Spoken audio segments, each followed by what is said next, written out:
Vendo os irmãos de José que seu pai já era morto, disseram: é o caso de José nos perseguir e nos retribuir certamente o mal todo que lhe fizemos. Portanto, mandaram dizer a José: teu pai ordenou antes da sua morte, dizendo: assim direis a José: perdoa, pois, a transgressão de teus irmãos e o seu pecado, porque te fizeram mal. Agora, pois, te rogamos que perdoes a transgressão dos servos do Deus de teu pai. José chorou enquanto lhe falavam. Depois vieram também seus irmãos, prostraram-se diante dele e disseram: eis-nos aqui por teus servos. Respondeu-lhe José: não temais, acaso estou eu em lugar de Deus?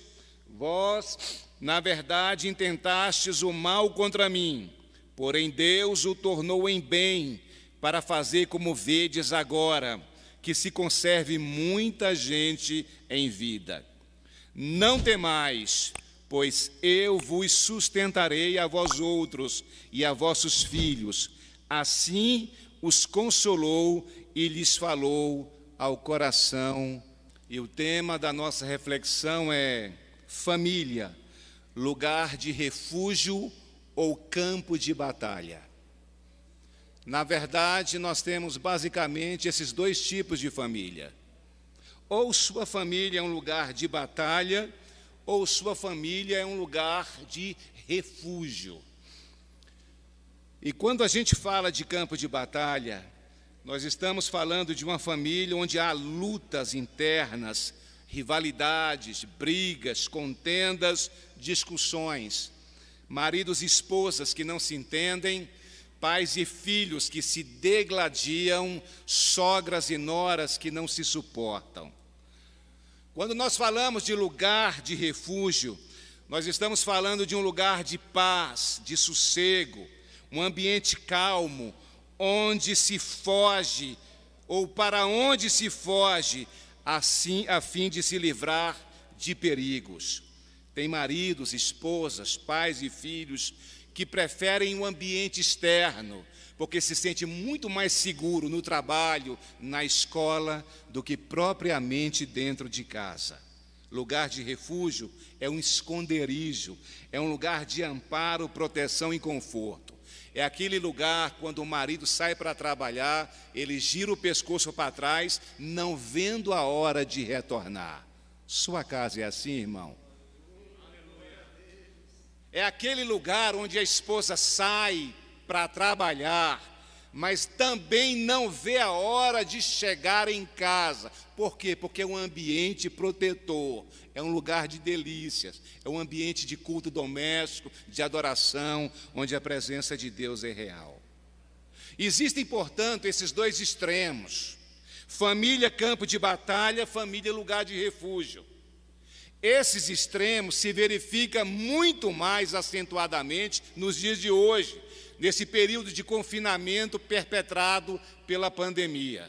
A ministra Damares disse recentemente que aumentou substancialmente a violência doméstica nesses tempos de pandemia, como aumentou também o número de divórcios.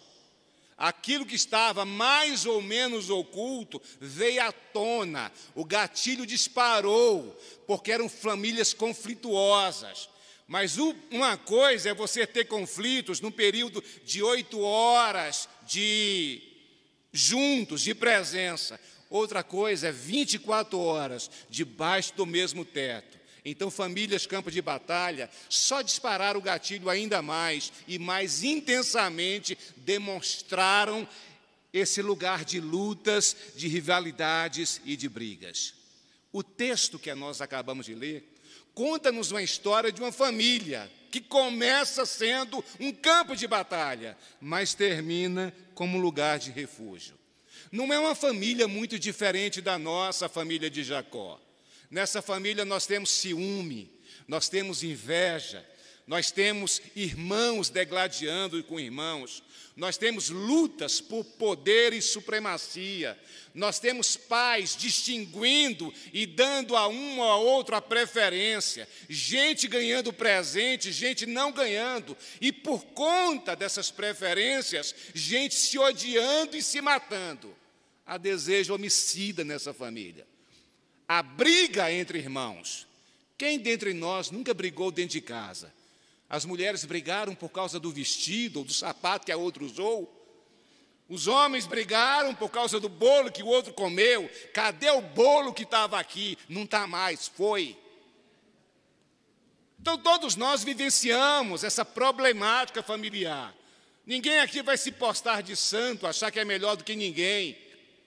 A questão é que nós podemos transformar esse ambiente, cheio às vezes de rivalidades, em um ambiente seguro, em um ambiente melhor. E essa revolução na família de Jacó começa a partir de um homem chamado José. Ele revoluciona o ambiente familiar. O que tornou a família dele um ambiente de batalha, ou um campo de batalha no primeiro momento? Eu já citei aqui. Primeiro foram as preferências pessoais. O texto diz que Israel, Jacó, amava José mais do que todos os seus irmãos.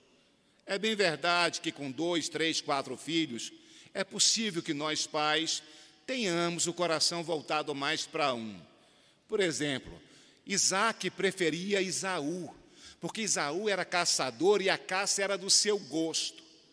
Mas Rebeca preferia Jacó, porque Jacó era homem pacato, de casa, estava lá ajudando, lavando a louças, fazendo guisado para a mãe. Qual é a mãe que não quer um filho com um bombril, uma esponja na mão, uma vassoura limpando casa, arrumando comida? Mas qual é o pai que não quer um filho conquistador, que sai e traz uma onça, traz uma caça, um veado para fazer, sei lá, um alimento?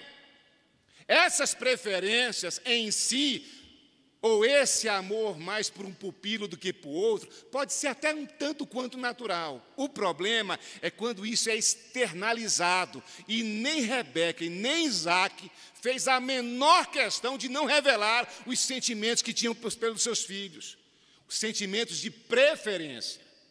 Jacó segue na mesma medida. Isso veio lá do seu avô, porque Abraão preferia Isaque em detrimento de Ismael. E essas preferências que foram passando de geração por geração, acabou culminando nessa guerra interna, conflituosa, onde irmãos se odeiam porque papai paparica o mais jovem em detrimento até mesmo do primogênito.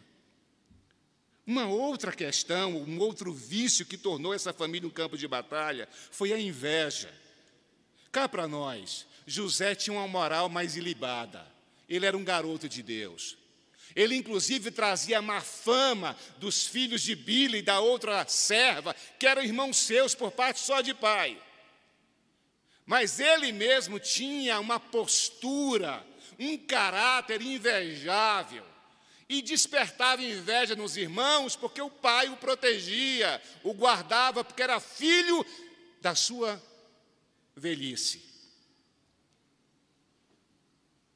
Além do que, José se saía muito bem nas questões que o pai lhe responsabilizava. Ele ia e voltava, era obediente, era um menino de Deus, era um sonhador. E por conta disso, os irmãos tinham ciúme dele. E o sucesso alheio sempre foi fonte de inveja. E a inveja na Bíblia é considerada pecado, porque uma pessoa invejosa ignora suas próprias bênçãos e prioriza as bênçãos que é do outro. A máxima de um invejoso é: ele tem e eu não, ele é, eu não sou. E porque José é muita coisa que os irmãos não são, os irmãos, então, de maneira cruel, o invejam e tentam matá-lo. Uma outra questão que transforma essa família num campo de batalha é o sentimento de vingança. Quando José vem atrás dos seus irmãos, o texto sagrado diz que os irmãos disseram uns para os outros: vinde, pois, agora e matemo-lo e lancemo-lo numa dessas covas. O desejo de vingança, porque ele é protegido, porque ele tem supremacia, porque Deus já mostrou que ele vai ser maior entre todos, porque Deus já mostrou feixes se encurvando diante dele, sol, lua e 11 estrelas se dobrando diante dele. Então, por conta disso, querem matá-lo, porque como não pode se vingar do pai ou de Deus, então eu me vingo do meu irmão. Como se irmão fosse culpado. Qual é a culpa de José em ganhar uma túnica de várias cores de príncipe? Isso é problema de Jacó. Qual é a culpa de Abel se Deus aceita a oferta dele e se resigna em aceitar a oferta de Caim? O problema de Caim é com Deus, não é Abel, mas como ele não pode alcançar a Deus, ele se vinga em Abel. E como os irmãos não podem se vingar do próprio pai Jacó, eles querem vingança contra o próprio irmão mais novo. Só que a vingança é como um bumerangue. Ela atinge o alvo, mas traz na sua volta um grande pesar e tristeza. A melhor vingança é ser mais feliz que o outro, sem precisar prejudicar o outro.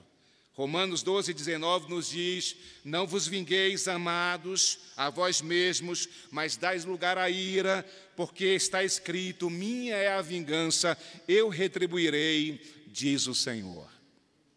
Então, por conta das preferências pessoais, da inveja e da vingança, essa família se torna um campo de batalha. Nós conhecemos a história. José é vendido, mas seu moral, ou sua moral, seu caráter, não é comprometido em função da vingança alheia. Nada, nem ninguém torna ele menor. Ele continua sendo fiel, a despeito de calúnias, prisões injustificadas. Ele permanece íntegro diante de Deus. E ele luta para congregar a família e tornar a família um ambiente de refúgio e não um campo de batalha. A grande pergunta é: diante dos nossos conflitos, partidarismo dentro de casa, maridos invocados com suas respectivas esposas, esposas muitas vezes se insurgindo contra o marido, filhos que desonram, não respeitam os seus pais, pais que não criam seus filhos na disciplina, na admoestação do Senhor, como é que nós podemos revolucionar esse ambiente e dar a esse ambiente um toque do Espírito Santo, um toque especial? De modo que os filhos queiram retornar para a casa materna, porque o desejo de Deus é esse, que a nossa família se torne tal qual a família do Salmo 128, onde há a presença de um sacerdote, um homem que teme a Deus, anda nos seus caminhos, esse homem que é bem-aventurado, onde é bendito o fruto do seu trabalho, sua mulher com seus filhos à roda da mesa, em volta da casa, como plantas de oliveira, como videiras. Uma família de cujo homem a Bíblia diz que ele é feliz em tudo. Ele verá os filhos dos seus filhos, ele verá os netos, bisnetos, porque há longevidade, a bênção de Deus nessa casa. Como transformar a casa num ambiente assim? O texto nos responde. Então vamos para o texto. Se nós queremos transformar a nossa família em um lugar de refúgio, primeiro, nós não podemos fazer justiça com as próprias mãos. O texto diz: vendo os irmãos de José que seu pai já era morto, disseram: é o caso de José nos retribuir e nos perseguir, é o caso de José nos perseguir e nos retribuir certamente o mal todo que lhe fizemos. Qual é o medo dos irmãos de José? Jacó morre, José é governador, ele tem o poder de vida e de morte no Egito, ele rege o Egito, ele é pai de Faraó, ele tem o governo em suas mãos. E os irmãos pensam: agora que nós não temos a proteção do nosso pai, José vai se vingar de nós e vai retribuir todo o mal que lhe fizemos. Eles venderam o garoto com 17 anos para o Egito, fizeram do irmão um produto de mercadoria. Colocaram o irmão numa vitrine e diz: quem dá mais? Olha para mim, o que você faria numa situação como essa? Eu não estou falando aqui de comer o bolo que não é seu. Isso é muito pequeno. Eu não estou falando da sua irmã que pegou a sua roupa ou pegou o seu celular e você não gostou. Eu estou falando de irmãos incoluem a juntar e dizer assim, quanto você acha que ele vale? 30 moedas, 20 moedas e colocar preço em você. E colocar você dentro de uma vitrine e vender você para uma caravana de amalequitas. Você sabe o que significa? Desprezível, algo cruel. Por conta disso, esse camarada comeu o pão que o diabo amassou. Teve os momentos de glória na casa de Potifar, mas lá também foi vítima. Mas a causa de tudo isso não foi lá no Egito, foi lá em Canaã, porque tudo começa em Canaã.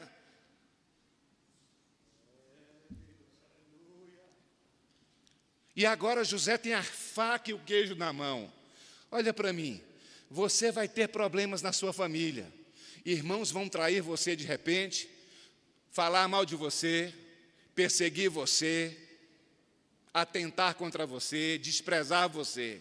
E é possível que Deus coloque você acima dele, só para conhecer o que há no seu coração. Se há vingança ou há entrega àquele que justifica ou àquele que julga retamente.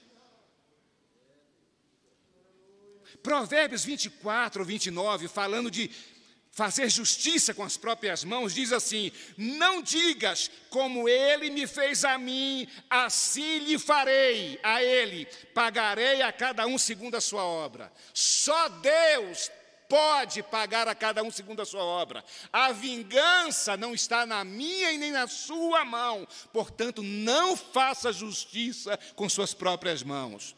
Porque quando fazemos justiça com as nossas próprias mãos, quando pagamos a má obra do irmão ou da irmã que nos traiu, do pai e da mãe que nos ofendeu, do filho ou da filha que se insurgiu contra nós pais, quando nós aplicamos a nossa própria justiça, de repente a mão pode ser pesada demais ou de repente pode ser leve demais, mas Deus julga com justiça. Então não faça justiça com as próprias mãos. Mateus 5,39 diz, eu porém vos digo, não resistais ao perverso, mas qualquer que te ferir na face, volta-lhe também a outra. O Espírito Santo está nos conclamando a pagar o mal com o bem na família e não o mal com o mal. Porque se nós pagarmos o mal com o mal, nós não somos filhos de Deus, nós somos filhos do diabo, porque ele é adversário. Nós fomos chamados para o ministério da conciliação e não para o ministério da confusão. Se é que isso pode ser chamado de ministério. Romanos 12, 19. Não vos vingueis a vós mesmos, dai lugar à ira, porque está escrito, minha vingança, eu retribuirei, diz o Senhor. Então não faça justiça com as próprias mãos. José poderia fazê-lo, mas não o fez. Segundo, como tornar a família um lugar de refúgio? Não guarde ressentimentos. O que é ressentimento? Sentir outra vez. Eu sinto hoje, sinto amanhã, sinto depois e sinto outra vez. E cada vez que vem a lembrança, a ofensa, a mágoa proferida por algum dos meus, eu me ressinto e isso me consome por dentro. Quando Deus fala sobre perdão, é porque Ele não quer que nós sejamos escravos da raiva, do ódio, da ira. Quando Deus nos ensina a perdoar os nossos inimigos, é porque Ele quer que nós não sejamos prisioneiros de nós mesmos. Antes de Deus pensar no ofensor, Ele está pensando em você, irmão, ofendido. E isso acaba com aquela ideia que diz assim, eu não perdoo porque ele não merece. A questão não é o outro, é você. A questão não é o mérito do outro, é o seu mérito. A minha pergunta é, você merece viver bem, acordar bem, dormir bem? Você merece dormir sem nenhum inimigo, sem nenhum algoz dentro de você? Porque quem não perdoa, a Bíblia diz que resta para esse tão somente o algoz. A gente vê isso lá naquela parábola do credor incompassivo. Sabe, o carcereiro, o sujeito foi jogado dentro da prisão porque deixou de perdoar o seu conservo. Existe um carcereiro no coração de um não perdoador. Que carcereiro é esse? raiva, insatisfação, ira, peleja, ódio, e esses sentimentos vão nos consumindo de dentro para fora e vão se somatizando e trazendo doenças externas, doenças físicas e não somente da alma. O texto diz: assim, pois, direis a José, recado de Jacó, perdoa, pois, a transgressão de teus irmãos e o seu pecado, porque te fizeram mal. O perdão soa, então, como uma faxina do coração, porque o perdão nos limpa por dentro, o perdão nos torna semelhantes ao Criador. O perdão nos aperfeiçoa diante de Deus. O perdão nos torna verdadeiramente discípulos de Cristo. É para os que perdoam que tem palavras de bem-aventurança. Vinde, benditos do meu Pai. Porque se nós não pudermos reproduzir na terra o caráter de Deus, no céu nós não poderemos entrar. Porque os céus pertencem àqueles que reproduzem na terra o caráter do Criador. Sede, pois, perfeitos, como perfeito é vosso Pai que está nos céus. A oração do Pai Nosso muito nos ensina com relação a isso. Se não perdoardes aos homens, eu vou substituir esse termo sem afrontar a Escritura Sagrada, porque se não perdoardes o vosso esposo, se não perdoardes a vossa mulher, se não perdoardes o vosso pai, a vossa mãe, os vossos filhos, se não perdoardes a vossa sogra, a vossa nora, genro, ou o vosso sogro, se não perdoardes tia, tios, primos, primas, avós, bisavós, também vosso Pai não vos perdoará a vós outros. O problema é que quando a gente olha essa Escritura e lê, porque se perdoardes aos homens as suas ofensas, também vosso Pai Celestial vos perdoará, mas se não perdoardes aos homens, aí a gente pega essa palavra homens e a gente coloca isso para fora de nós, como se não tivesse absolutamente nada a ver conosco. Mas eu queria que você pegasse essa palavra homens e colocasse lá o nome do seu ofensor. Porque se não perdoardes o João, a Maria, o Joaquim, o José, tampouco o vosso Pai Celestial vos perdoará. Irmãos, família, campo de batalha ou lugar de refúgio é uma questão de escolha. Não está escrito nas estrelas, não tem determinismo. Ninguém saiu predestinado para ter uma família excelente, uma família maligna. Nós é que construímos isso através das nossas ações. Se temos ações de um coração perdoador, certamente teremos reconciliação, bem-estar, alegria e felicidade, porque Deus está presente em todo lugar onde há perdão. Mas Deus se afasta de todo lugar onde há ressentimento. Deus odeia ressentimento. Deus aborrece mágoas. Portanto, não guarde tais coisas. Marcos 11:25 nos diz: e quando estiverdes orando, se tendes alguma coisa contra alguém, e alguém pode ser seu marido, e alguém pode ser sua esposa, e alguém pode ser seu filho, alguém pode ser seu pai. Se tiverdes alguma coisa contra alguém, perdoai, para que o vosso Pai Celeste vos perdoe as vossas ofensas. Você sabe qual é o problema da vingança? É porque a vingança nos torna tal qual o nosso inimigo, porém o perdão nos torna superiores a eles. Então nós é que vamos determinar se somos pequenos ou grandes. Sobre pequenez e grandeza, Jesus deixou por conta nossa. Ele disse que quem for servo dos outros, esse de fato é grande. Quem perdoa está dando a cara a bater, está dizendo, você é melhor do que eu sou servo, estou aqui para te servir, sirvo você com um prato do perdão, eu estou aqui na qualidade de garçom, eu vim para oferecer ou servir reconciliação, eu vim para trazer concórdia e não discórdia, eu vim para dizer que os muros da separação no que depende de mim está quebrado, eu vim para dizer que você é meu amigo, embora eu possa ser seu inimigo. Não guarde ressentimentos. É a única maneira de nós patrocinarmos um ambiente que seja um lugar de refúgio. Porque, afinal de contas, todos nós dependemos e precisamos de perdão. Porque a pergunta de Jesus aos fariseus, anciões, jovens, mulheres, homens, por ocasião da condenação da mulher adúltera, continua de pé.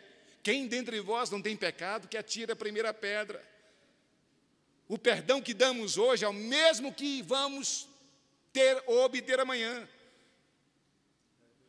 Quando perdoamos, estamos concedendo aquilo que gostaríamos de receber. Terceiro, como tornar a família um lugar de refúgio? Primeiro, não faça justiça com as próprias mãos, não se vingue. Deixe essa questão com Deus. Ele é juiz, você não. Segundo, não guarde ressentimentos.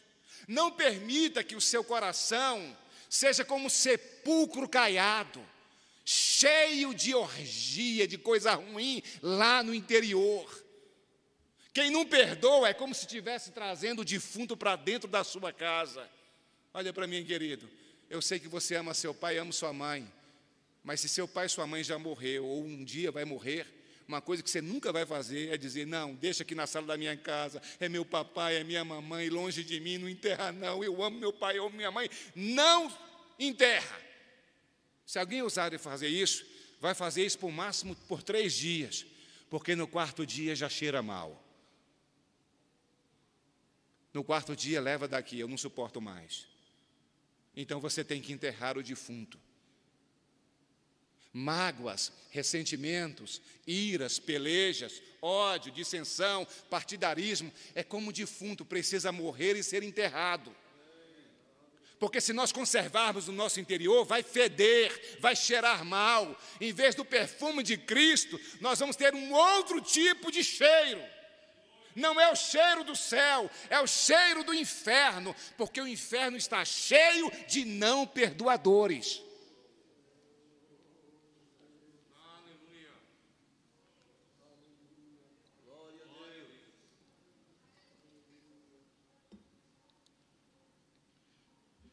O que fazer para tornar a nossa família um lugar de refúgio? Além de não fazer justiça com as próprias mãos, nada de vingança, além de não guardar ressentimento, tem uma terceira lição que nós aprendemos no texto. Não deslugar a dureza. Gênesis 50:17 diz que quando os irmãos vêm e suplicam perdão em nome do Pai, o texto diz que José chorou enquanto lhe falavam, revelando com isso sensibilidade espiritual. Revelando um coração sensível, cheio de leveza, nada pesado, nada duro, nada obstinado. O que está destruindo as nossas famílias é a obstinação. É a dura cerviz de um marido que nunca abaixa a cabeça, de uma esposa que nunca se dobra, de um pai que nunca diz errei, de um filho que nunca diz me perdoe. O nosso coração é inclinado à obstinação. A Bíblia diz que o coração do homem é mau desde a sua eternidade. Nós vamos ter que lutar, nos armar contra a obstinação, a dureza. É a terceira vez, a dureza contabiliza pecados. É a 4ª vez, o perdão não contabiliza nada. Porque uma vez que houve perdão, é como se nunca tivesse pecado. E como nunca se pecou, todo novo pecado é um novo pecado, é a primeira vez. Essa é a grande vantagem do perdão. Cada vez que acontece, nós estamos tratando com um novo. Porque o resto é passado, foi perdoado, lançado no mar do esquecimento. Os nossos pecados passados não ofendem mais a Deus, porque Deus já os perdoou. Então, quando pecamos outra vez, é a primeira vez. Porque Deus tem um coração perdoador, Ele lida muito bem com isso. Porque o nosso coração contabiliza. Porque o nosso coração é muito matemático. É a 10ª vez, hein? Acabou, hein? Pedro era 7. Eu já estou sendo muito misericordioso, porque eu é 10. 11ª, estou fora. Eu pego a mala e vou embora. Marido e esposa, você prometeu amá-la, mas não foi mala substantivo, foi mala verbo, amar.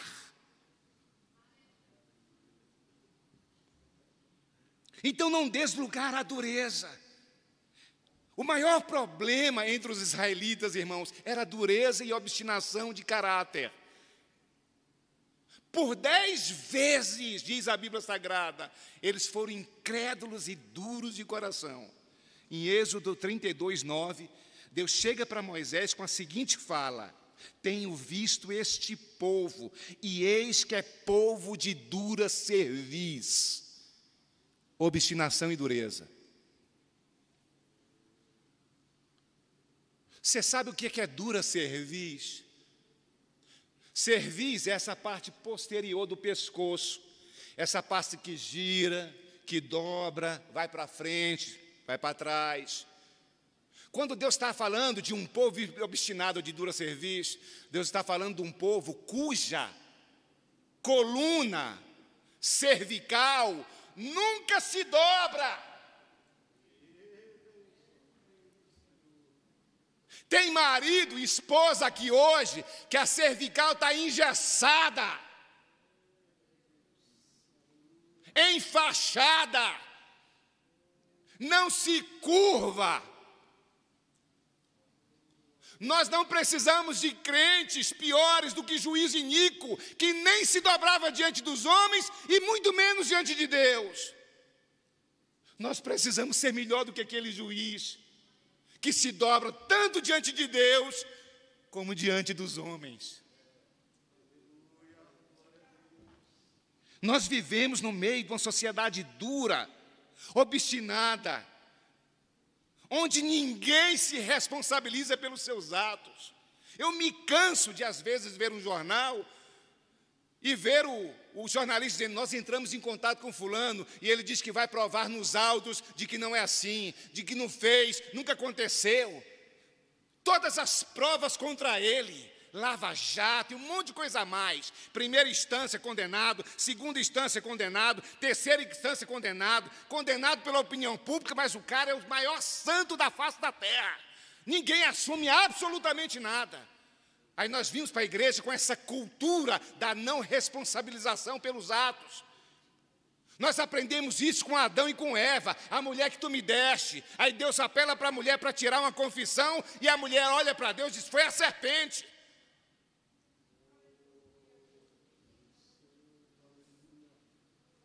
Eu queria fazer uma pergunta: quem é você? Adão, Eva ou a serpente? Pastor, eu fui transformado, lavado pelo sangue. Eu estou assumindo os meus atos dentro de casa. Maridos frouxos, que acha porque tem um membro sexual entre as pernas, ele é macho demais. Mas na hora de chegar para a mulher, para o filho, dizer: senta aqui, papai errou, senta aqui, seu marido errou. Eu aprendi que nós temos que ser exemplo até quando a gente erra. Deus nunca nos falou de perfeição absoluta na terra, mas Ele falou de autocorreção. Ele falou de disciplina consciente. Se teu irmão tiver alguma coisa, vá até ele, peça perdão, resolve o dilema, não seja duro.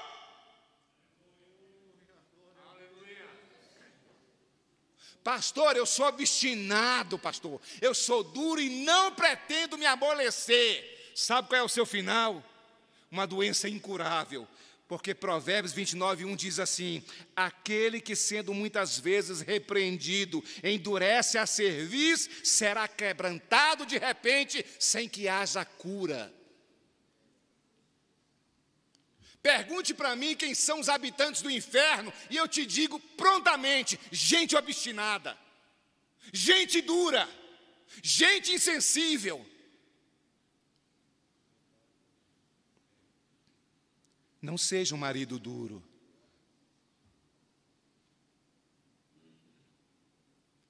Não seja a semelhança do marido, do esposo de Abigail. Alguém lembra o nome dele? Nabal. Sabe o que significa o nome dele? Louco ou duro. O sujeito teve as ovelhas protegidas pelo exército de Davi. Davi pede uma recompensa, porque isso na cultura estava combinado. Ele tinha que pagar. Muitas caravanas passavam de ladrões, roubadores, e roubavam as ovelhas no campo. Nenhuma ovelha desse cidadão se perdeu, porque o exército de Davi, de 600 homens, rodeavam. E na hora que Davi sentiu fome, ele não pediu juros, ele pediu só um alimento para um dia, para um almoço. Esse camarada duro de coração diz: quem é Davi? E obstinadamente, insensivelmente, manda os mensageiros de volta com um recado desaforado. Davi, quando escuta, o senso de justiça aflora. Manda logo 400 homens puxar da espada. Vamos lá, não vai sobrar um homem. Toda a família do sexo masculino ia ser dizimada. A mulher de Abigail, sensível, mole de coração, pega um presente, leva para o sujeito Davi, aplaca a ira dele. Você conhece esse sinal da história. O sujeito não queria dar uma ovelha, acabou dando o rebanho inteiro. Por quê? Porque a Bíblia diz que Deus o matou por conta da obstinação. O que Davi fez? Já que você não queria me dar a sua ovelha, agora eu vou levar as suas ovelhas todas e a sua mulher. Casou com ela. Dureza. Dureza. O Espírito Santo está desafiando hoje noras e sogras, maridos e esposas, filhos e pais, a amolecerem o coração. Porque um coração quebrantado e contrito, Deus não despreza, mas um coração duro como pedra, Deus abomina. Os corações moles são os corações pacificadores no lar. São os corações que oferecem carta de alforria. São os corações que quebram as barreiras de divisão. Jesus nos deu uma grande lição de coração sensível, nada obstinado, quando encontra com seu arqui-inimigo, Judas, que acabou de trair, e olha para ele e diz: amigo, aqui viestes.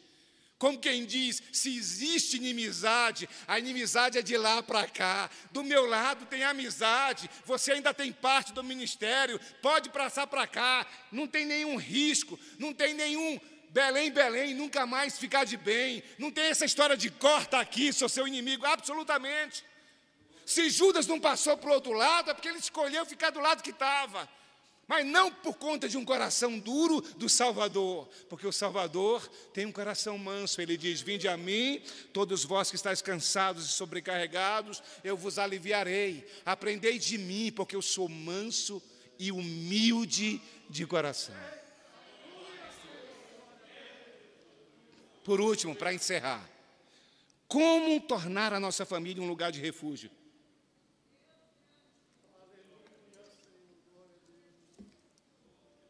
Se as preferências pessoais, inveja e vingança tornam um campo de batalha, não fazer justiça com as próprias mãos, não guardar ressentimento, não dar lugar à dureza, torna a nossa família um ambiente de calmaria. Mas em quarto lugar, a fim de tornar a nossa família um lugar de refúgio, é preciso que nós nos vistamos de graça e não de toga. Você sabe o que é uma toga?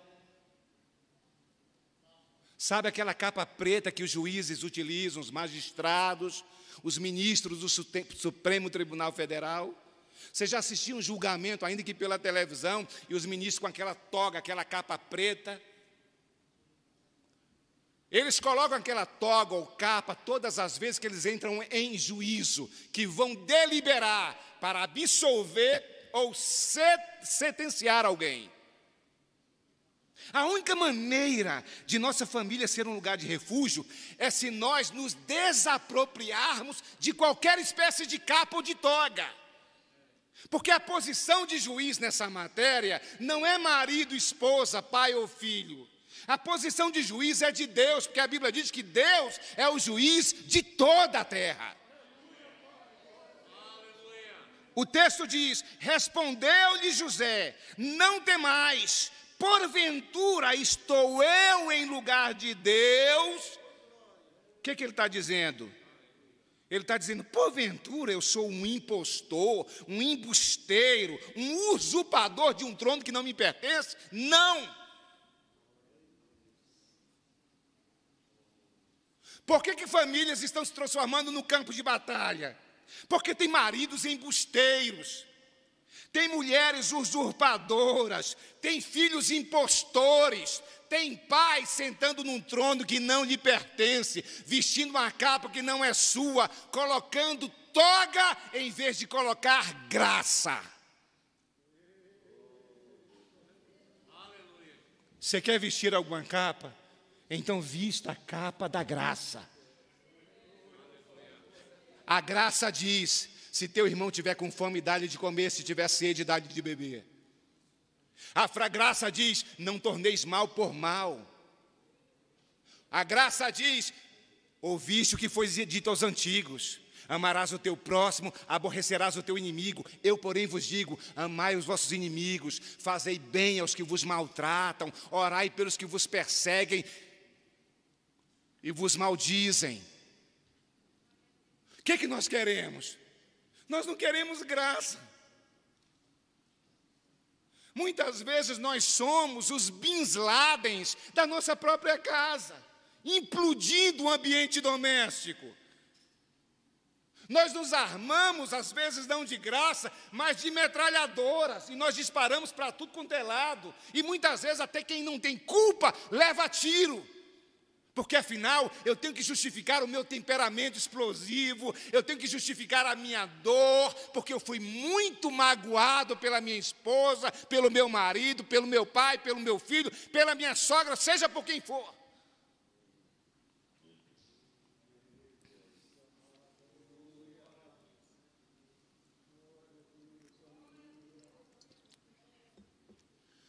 Do ponto de vista legal, da justiça, o perdão é uma injustiça, sabia? Eu estou falando do ponto de vista da justiça. Porque a justiça, o direito, não comporta como regra a figura do perdão. A justiça é olho por olho e dente por dente. É bateu, levou. É a alma que pecar, essa morrerá. Essa é a lei. Porém, Jesus veio nos trazer uma lei maior, quando disse, outro sim eu vos digo. Agora não é mais assim. Não é mais olho por olho, dente por dente, porque se nós seguirmos a lei do olho por olho e dente por dente, no final todos nós estaremos cegos e banguelos. Agora é a lei da graça. Agora é dar a outra face. Agora é orar pelo marido turrão, pela esposa ranzinza, pelo filho rebelde. Isso não tem nada a ver com disciplina no lar, não significa dizer que o pai não vai disciplinar, tem que disciplinar. Eu não estou falando disso, não misture as coisas. Mas tem a ver de você exercer seu papel dentro de casa como marido, esposa, pai ou filho, com graça no coração. Você sabe por que eu estou casado há 25 anos e vou completar 25 anos, dia 29 agora, de julho?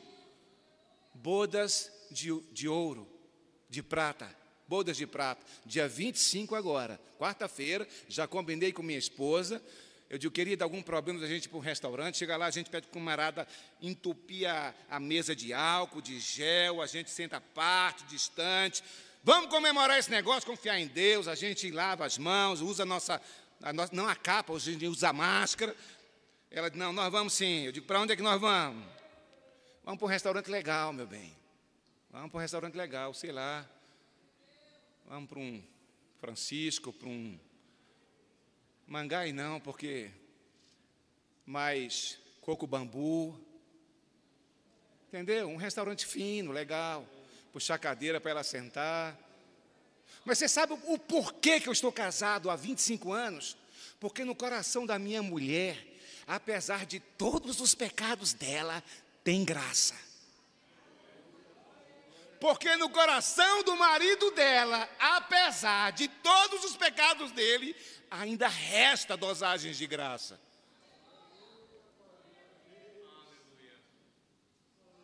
Não julgueis, para que não sejais julgados, pois com critério com que julgardes, sereis julgados, com a medida com que tiverdes medido, vos medirão também. Ou seja, a trena, a vara que você usa para medir o pecado dos outros, é a mesma trena, é a mesma vara a ser utilizada para medir o seu pecado.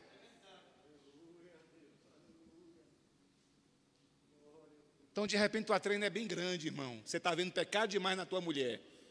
Pois é a mesma trena que vai medir o teu. Pastor, não quero tanto assim. Eu quero que, quando medir a mim, bem pequenininho. Então, meça bem pequenininho. Pastor, não quero nem ser medido. Então, não meça. Use graça em vez de toga, meu irmão. Você não é ministro do STF. Sua casa não é o Supremo Tribunal Federal. Sua casa é um lar de bênção, de vitória, onde a presença de Deus é real. Sua casa é o trono de Deus. Sua casa é o ambiente do Espírito Santo.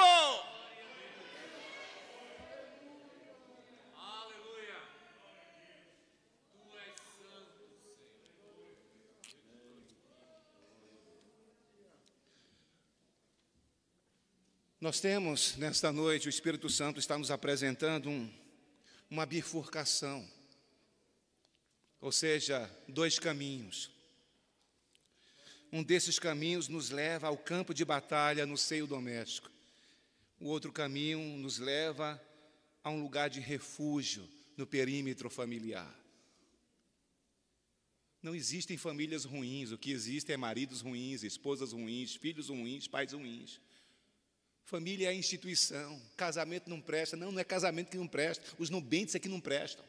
Casamento é uma bênção. Foi Deus que instituiu, Deus nunca fez algo imprestável.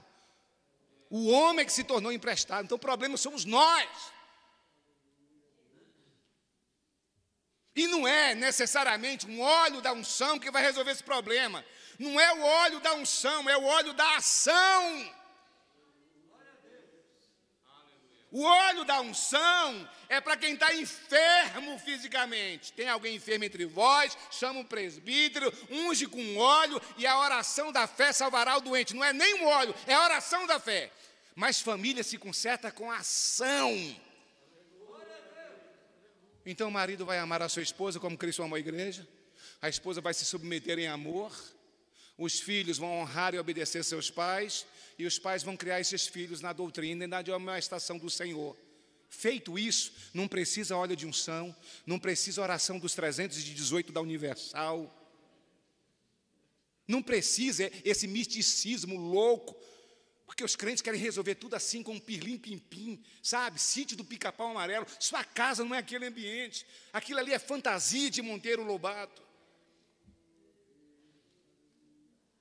O livro não é o sítio do Pica-Pau Amarelo, é a Bíblia que já diz: filhos, obedecei os vossos pais em tudo, porque isso é justo. Honra teu pai e tua mãe para que tudo te vá bem. Pai, não provoqueis a ira os vossos filhos. Mulheres casadas, vocês são diferentes das solteiras. A solteira cuidem como agradar o Senhor, a casada cuidem como agradar o seu marido, porque agradando o seu marido está agradando a Deus. Maridos, quando essa palavra vai entrar nos nossos corações? Ame sua esposa, meu irmão. Ame de manhã, ame de tarde, ame de noite. Se ela for chata, ame. Se ela for ranzinza, ame. Se ela não prestar, ame. E se ela não merecer, ame também. Cada um tem a mulher e o marido que merece. E se sua mulher for a mulher errada, seja o marido certo. Se seu esposo for o homem errado, seja a esposa certa. Porque assim, fazendo assim, nós vamos descobrir que o outro não é tão errado assim. Porque nossas ações comportamentais, inspiradas pelo Espírito Santo de Deus, vai tornar o ambiente satisfatório, cheio de leveza, de alegria e de contentamento. Portanto, família, lugar de refúgio ou campo de batalha? Qual é a sua escolha? Que Deus em Cristo nos abençoe. Bom.